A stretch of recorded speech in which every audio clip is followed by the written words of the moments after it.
చిక్కి కొట్టుకుంటున్నారు. ఇనుపడెక్కల డేగ విసిరిన పంజాకు కొడి పిల్లై చిక్కి కొట్టుకుంటున్నారు. ఉట్టికి స్వర్గానికి అందకుండా తుదకు అస్థి పంజారామయ్యే అగుపించునున్నాడు.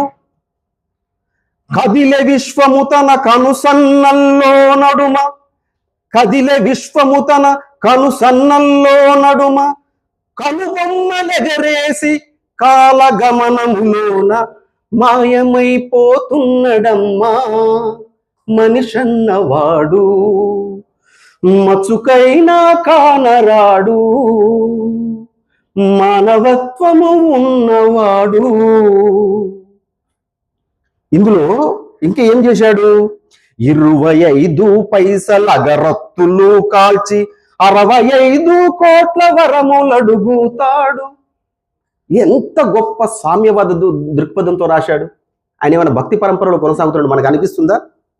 25 పైసల అగరత్తులు కాల్చి 65 కోట్ల వరములడుగుతాడు.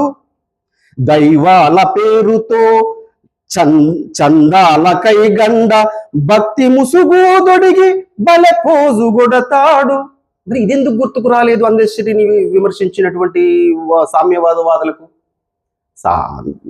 అందశ్రీని ఒక పథకం ప్రకారము ఒక అణిచివేతకు గురి చేశారు అందశ్రీని.